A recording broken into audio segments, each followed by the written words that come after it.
Hello दोस्तों, कैसे हैं आप सब। दोस्तों, आज की क्लास में हम एमपी पुलिस कांस्टेबल एग्ज़ाम 2025 की जो 8 नवंबर 2025 की सेकंड शिफ्ट में जो क्वेश्चंस आए थे मैथ के, उनको सॉल्व करेंगे। चलिए स्टार्ट करते हैं। फर्स्ट क्वेश्चन में आपसे कह रहा है the average of 3 consecutive multiples of 7 is 28।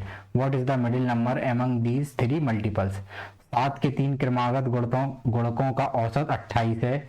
इन तीनों की मध्य की संख्या बतानी है, क्या है। तो मध्य की संख्या की क्या हो जाएगी, 28। कैसे हो जाएगी, देखिए। और एवरेज का मतलब क्या रहता है, मिडिल वैल्यू। जैसे मैं आपसे कहूँ 1, 2 और 3, इनका एवरेज क्या होगा। हम कैसे निकालते हैं बेसिक तरीके से, 1 प्लस 2 प्लस 3। और कितनी संख्या है बटे 3, यानी कि आंकड़ों का योग बटे आंकड़ों की संख्या।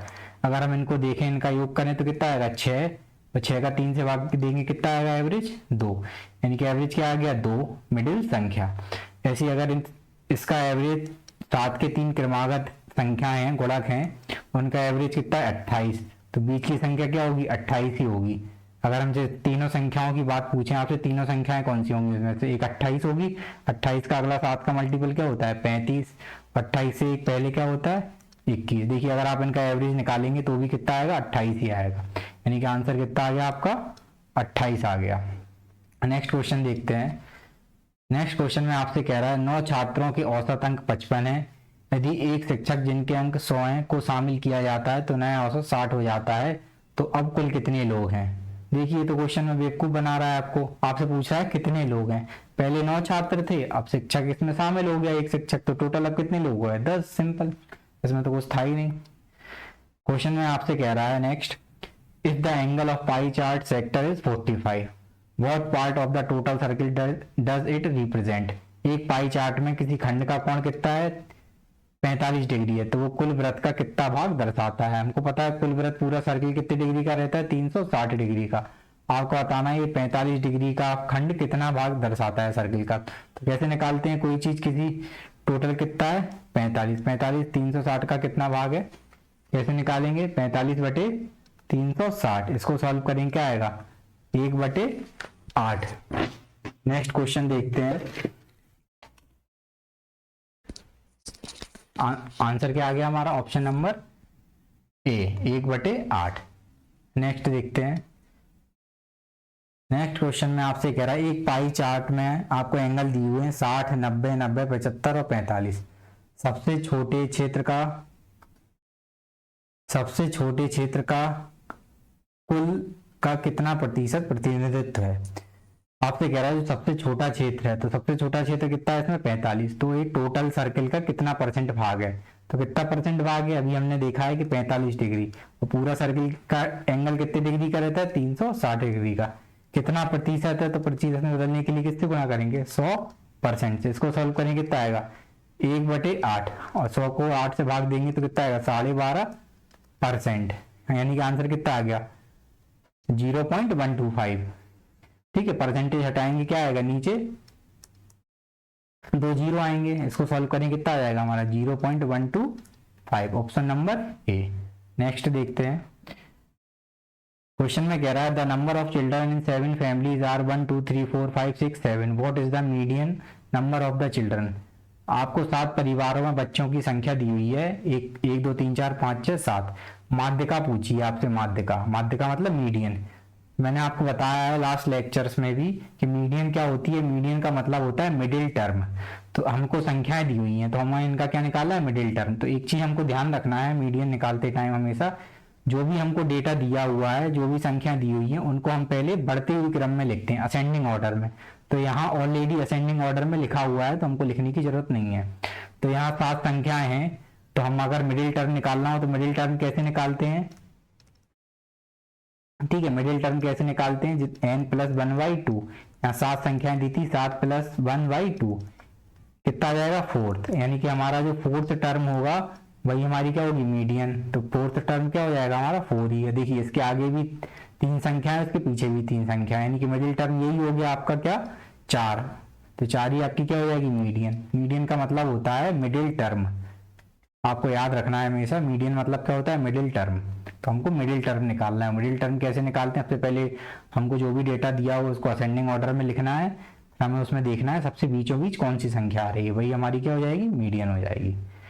नेक्स्ट देखते हैं, बेंगलोर मेट्रो का एक पंखा 3 पाई रेडियन घूमता है, यह कितने डिग्री घूमा, यानी कि आपको रेडियन में दिया हुआ है और डिग्री में पूछा है, तो रेडियन को डिग्री में बदलने के लिए क्या करते हैं, 180 बटे पाई से गुणा करते हैं, यानी कि 3 पाई, और डिग्री में पूछा है तो किससे गुणा करते हैं, 180 बटे पाई से। आप कैसे याद रख सकते हैं, देखिए हमें रेडियन को पाई में बदलना है, डिग्री में बदलना है, तो हमें क्या पाई हटाना है, तो पाई हटाना है तो पाई क्या आएगा, नीचे आएगा, तो पाई से पाई क्या हो जाएगा, कैंसिल। 180 का 3 में गुणा करेंगे कितना आएगा, 540 डिग्री, यानी कि ऑप्शन नंबर 1। तो कितने डिग्री घूमता है, 540 डिग्री। नेक्स्ट देखते हैं, कह रहा है क्वेश्चन में, एक वृत्त में एक जीवा की लंबाई दी है आपको 18 सेंटीमीटर, एक सर्कल में कॉर्ड की लेंथ कितनी दी है आपको, 18 सेंटीमीटर, रेडियस दी है आपको कितनी, 15 सेंटीमीटर, आपसे केंद्र से जीवा तक की दूरी पूछी है। कैसे करेंगे, देखिए एक सर्कल दिया हुआ है आपको, और एक सर्कल में आपको क्या दी हुई है, जीवा की लंबाई दी हुई है, हमने मान लिया ये जीवा है हमारी, और ये इसका सेंटर है, सेंटर से हमने मिलाया, इसको परपेंडिकुलर डाला, और ये क्या होगी हमारी रेडियस।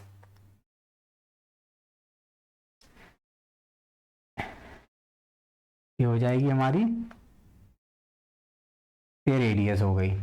देखिए जो हो गई हमारी रेडियस, और ये हो गई डिस्टेंस, ये हमने मान लिया जीवा है कोई ये भी, ठीक है। ये जीवा पे हमने क्या डाला, लंब, तो जब भी हम वृत्त के केंद्र से जीवा पे लंब डालते हैं तो वो जीवा को क्या करता है, दो बराबर भराकर भागों में बांटता है, यानी कि क्या करता है, समद्विभाजित करता है। यदि पूरी जीवा की लंबाई 18 सेंटीमीटर है तो ये भाग कितना होगा, 9, और ये भाग भी कितना होगा, 9। आपको रेडियस कितनी दी है, 15 दी है, आपसे ये वाली डिस्टेंस पूछी है, ठीक है। तो आप देखिए ये समकोण त्रिभुज बन गया, समकोण त्रिभुज में ये वाली साइड 15 है, ये वाली x है, ये वाली 9 है, तो यहाँ पाइथागोरस थ्योरम लग जाएगी। तो x की वैल्यू क्या आएगी, एक्स स्क्वायर प्लस 9 स्क्वायर बराबर 15 का स्क्वायर, एक्स स्क्वायर बराबर क्या आ जाएगा, 15 का स्क्वायर 225, और 9 का स्क्वायर 81, इसमें से घटाएंगे तो एक्स स्क्वायर बराबर कितना आ जाएगा, 144, और x की वैल्यू कितनी आ जाएगी, 12, यानी कि आंसर कितना हो गया, 12 सेंटीमीटर। वैसे आप ये क्वेश्चन डायरेक्ट भी कर सकते थे, आपको ये सब बनाने की जरूरत नहीं थी। हमें पता है कि जीवा की लंबाई कितनी है, 18, तो जीवा पे जब भी हम लंब डालेंगे तो उसको क्या करेगा, आधी हो जाएगी जीवा, यानी कि 9। त्रिज्या आपको कितनी दी है, 15, तो आपसे क्या पूछा है, डिस्टेंस, तो 9, 12 और 15 ये पाइथागोरन ट्रिपलेट रहते हैं। अगर आपको ये पता होता, जैसे मैं आपसे पूछूं एक त्रिभुज की भुजाएं 3, 4 और 5 है, तो ये कैसा त्रिभुज रहेगा, समकोण त्रिभुज रहेगा। समकोण त्रिभुज है तो ये हमेशा क्या, पाइथागोरस थ्योरम इसमें अप्लाई होगी। तो 9, 12 और 15 क्या रहते हैं, पाइथागोरन ट्रिपलेट रहते हैं। अगर आपको ये पता है तो आप इसको बिना डायग्राम बनाए भी कर सकते हैं, यानी कि आपका आंसर कितना हो गया, 12 सेंटीमीटर। नेक्स्ट देखते हैं, क्वेश्चन में कह रहा है सरला ने 30 पेन 12 रुपए प्रति पेन के हिसाब से खरीदे और 20 पेन खरीदे आपने 15 रुपए प्रति पेन के हिसाब से, तो सभी पेन आपने 18 रुपए प्रति पेन की दर से बेच दिए, तो कुल लाभ आपको कितना हुआ। सिंपल क्वेश्चन है।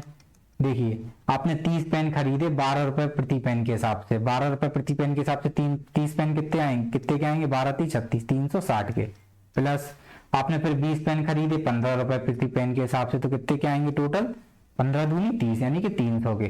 और आपने सभी 18 रुपए प्रति पेन के हिसाब से बेच दिए सारे पेन, तो आपने पेन कितने खरीदे थे, 30 और 20 50 पेन आपने बेचे 18 रुपए प्रति पेन के हिसाब से, कितने के बेचे होंगे, 18 पंच 90, 900 रुपए के। आपने खरीदे थे 660 के और बेचे 900 रुपए के, आपको कितने का फायदा हुआ, यानी कि 240 रुपए का आपका क्या हो गया, प्रॉफिट हो गया। नेक्स्ट देखते हैं, नेक्स्ट क्वेश्चन में कह रहा है product price was increased by 30%, then a discount of 20% was given, what is the net percentage change in the price. Question में आपसे कह रहा है कि आपने एक उत्पाद की कीमत पहले 30% बढ़ाई, फिर उसे 20% की छूट पर बेचा, तो कुल प्रतिशत परिवर्तन बताना है। ठीक है, देखिए जैसे हमने मान लिया किसी उत्पाद की प्राइस कितनी थी, 100 रुपए थी। क्वेश्चन में क्या कह रहा है, आपने उसको 30% बढ़ाया, तो हम किसी प्राइस चीज को 30% बढ़ाएंगे अगर, तो 100 की चीज पे 30% बढ़ाएंगे तो 30 ही बढ़ जाएगा। 100 का 30% क्या रहता है, 30, तो कितने की हो जाएगी, 130 की। फिर आगे आपसे क्वेश्चन में कह रहा है कि आपने फिर उस पर क्या दी, 20% की छूट दी, यानी कि 130 की चीज पे आपने क्या दी, 20% की छूट दी। तो 130 का 20% कितना रहता है, 26 रुपए, यानी कि आपने इसमें से 26 रुपए डिस्काउंट दे दिए, तो आपने बेची कितने में, वो 104 रुपए में। तो फाइनली आपने 100 रुपए की चीज कितने में बेच दी, 104 रुपए में, यानी कि 4% ज्यादा में बेची। 100 पे जो भी वैल्यू आती है वो डायरेक्ट परसेंटेज में आती है, यानी कि उसमें क्या होगी, 4% की वृद्धि, 4% इंक्रीज, यानी कि ऑप्शन नंबर 3 हमारा सही हो जाएगा। नेक्स्ट देखते हैं, आपसे क्वेश्चन में कह रहा है दो संख्याओं का एचसीएफ आपको दिया है 30 और एलसीएम दिया है 130। आपसे पूछा एक संख्या 60 है तो दूसरी संख्या आपको बतानी है। तो क्या कॉन्सेप्ट रहता है इसका, एलसीएम इंटू एचसीएफ बराबर फर्स्ट संख्या इंटू सेकंड संख्या। दो संख्याओं का गुणनफल बराबर क्या रहता है, एलसीएम इंटू एचसीएफ के। तो एलसीएम आपको कितना दिया है, 180 दिया है। एचसीएफ कितना दिया है आपको, 30 दिया है। एक संख्या आपको 60 दी है और दूसरी संख्या आपसे पूछी है, तो आप बता देंगे, इसका आंसर सिंपल है। कितना जाएगा, 30 से 60 कितनी बार कटेगा, 2 बार, और 2 से 180 कितनी बार कटेगा, 90 बार, यानी कि हमारी जो सेकंड नंबर है वो कितना आ गया, 90। ऑप्शन नंबर 3 क्या हो जाएगा, सही हो जाएगा। नेक्स्ट क्वेश्चन में आपसे कह रहा है एक कुल राशि 36,000 को आपने दो भागों में बांटा। एक भाग को आपने 6% प्रति साधारण ब्याज की दर पर 4 वर्षों के लिए निवेश किया और दूसरे भाग को आपने 9% की दर से 6 वर्षों के लिए निवेश किया। यदि दोनों निवेशों से कुल आपको ब्याज कितना प्राप्त हुआ, 16,020 रुपए प्राप्त हुआ, तो आपको बताना है कि 6% और 9% की दर पर आपने कितनी राशि निवेश की थी। सिंपल क्वेश्चन है। देखिए हमने एक भाग मान लिया, आपने x रुपए मैंने मान लिया कि आपने 6% से 4 वर्ष के लिए निवेश किया, और दूसरा भाग मानने क्या मान लिया, एक x माना है तो दूसरा कितना हो जाएगा, 36,000 माइनस x हो जाएगा। तो पहला हमने x भाग निवेश किया है 6% की रेट से और 4 वर्षों के लिए, तो बटे 100 इतना आ जाएगा।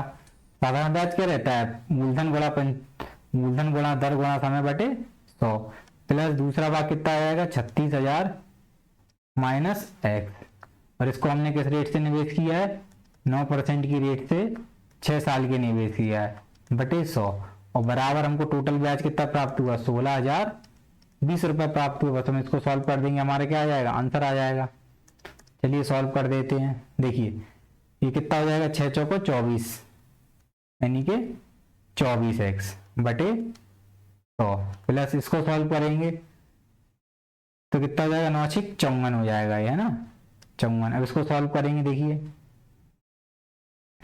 36 का 36 चौको, पहले तो 3 जीरो आएंगे, 1 2 3, ठीक है, 3 जीरो है।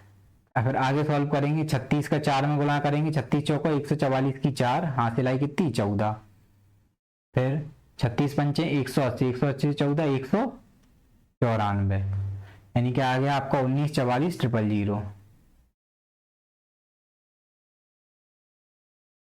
कितना आया, 19 44 000, माइनस कितना आ जाएगा, 9 6 54 का x में गुणा करेंगे, 54x, और बराबर इसका गुणा करेंगे, कितना आ जाएगा, 16020, और इसको सॉल्व करेंगे, बटे में क्या आएगा यहाँ 100।